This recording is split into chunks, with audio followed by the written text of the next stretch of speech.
Assalamualaikum warahmatullahi wabarakatuh. Anak-anak, hari ini kita akan belajar tentang bentuk kerjasama Indonesia dengan negara-negara ASEAN. Nah, sebelum itu marilah kita membaca basmalah terlebih dahulu. Bismillahirrahmanirrahim. Nah, yuk langsung saja kita simak video berikut ini.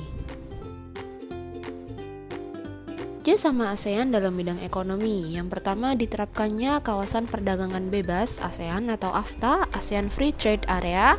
Lalu didirikannya IRRI, International Rice Research Institute di Filipina. Lalu mendirikan pabrik pupuk Sriwijaya atau PUSRI di Palembang. Lalu pupuk urea di Aceh dan Malaysia, dan pabrik mesin diesel di Singapura. Lalu pabrik Abu Soda di Thailand. Lalu mengembangkan jaringan transportasi, mendorong peran investor, lalu membentuk pengembangan kawasan bidang pariwisata. ASEAN dalam bidang pendidikan. Yang pertama ada program pertukaran pelajar, penyetaraan ijazah di negara-negara anggota, membentuk kelompok peneliti antar negara, dan yang terakhir menetapkan kurikulum sekolah yang berdasarkan prinsip demokrasi yang berorientasi pada perdamaian dan HAM. Kerja sama ASEAN dalam bidang teknologi, mengembangkan teknologi pasca panen, membangun jaringan kota cerdas ASEAN atau ASEAN Smart Cities Network atau ASCN. Selanjutnya, kerjasama ASEAN dalam bidang sosial. Yang pertama, memberi bantuan kepada penduduk ASEAN yang mengalami bencana alam. Lalu bekerja sama untuk mengatasi peredaran narkotika dan obat-obatan berbahaya atau narkoba. Selanjutnya, kerjasama ASEAN dalam bidang budaya. Yang pertama, mengadakan pentas budaya, mengadakan pameran hasil kerajinan tradisional di luar negeri, mengadakan studi banding tentang budaya tiap-tiap negara, dan mengadakan festival bunga untuk menarik minat wisatawan. Selanjutnya, kerjasama ASEAN dalam bidang politik dan keamanan. Yang pertama ada perjanjian mengenai kawasan damai, bebas dan netral atau Zone of Peace, Freedom and Neutrality atau ZOPFAN. Yang kedua, perjanjian persahabatan dan kerjasama di Asia Tenggara atau Treaty of Amity and Cooperation in Southeast Asia, dan perjanjian kawasan bebas senjata nuklir serta pembentukan komunitas keamanan ASEAN.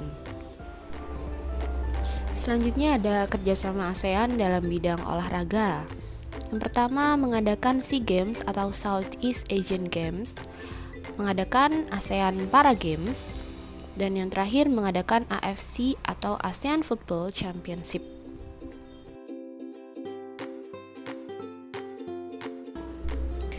Peran Indonesia dalam ASEAN. Yang pertama adalah negara pemrakarsa terbentuknya ASEAN. Menteri Luar Negeri Indonesia yaitu Adam Malik ikut menandatangani Deklarasi Bangkok sebagai tanda terbentuknya ASEAN. Beliau memandang bahwa perlu adanya kerjasama di kawasan Asia Tenggara yang aman dan damai. Yang kedua adalah Indonesia sebagai tuan rumah SEA Games. SEA Games atau Southeast Asian Games adalah sebuah ajang di bidang olahraga yang diikuti negara-negara di Asia Tenggara. Indonesia sudah 4 kali menjadi tuan rumah SEA Games. Yang ketiga adalah Indonesia sebagai tuan rumah KTT ASEAN.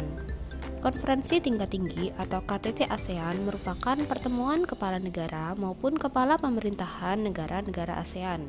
Pada Oktober 2003 di Bali, Indonesia menjadi tuan rumah KTT ASEAN.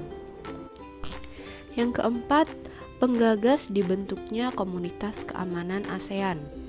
Indonesia menggagas dibentuknya Komunitas Keamanan ASEAN atau ASEAN Security Community atau ASC untuk menanggulangi tindak kejahatan dan kekerasan militer maupun non-militer seperti terorisme, separatisme, kejahatan lintas negara, dan perampokan.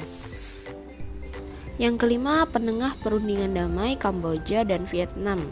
Pada tahun 1977 hingga 1979 terjadi perang antara Kamboja dan Vietnam.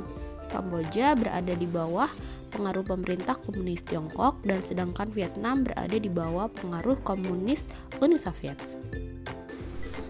Yang keenam, membantu perdamaian Filipina dan gerakan pembebasan Moro. Indonesia membantu upaya perlindungan perdamaian antara pemerintah Filipina dan gerakan pembebasan Moro. Indonesia meminta kepada pemerintah Filipina agar hidup damai dengan umat Muslim Moro. Yang terakhir, Jakarta Informal Meeting. Indonesia berupaya mendamaikan pihak-pihak yang sedang berkonflik di Kamboja dengan mengirimkan pasukan perdamaian ke Kamboja dan mengusulkan pertemuan yang disebut Jakarta Informal Meeting. Nah, Jakarta Informal Meeting mendorong diadakannya konferensi perdamaian di Paris pada tahun 1989.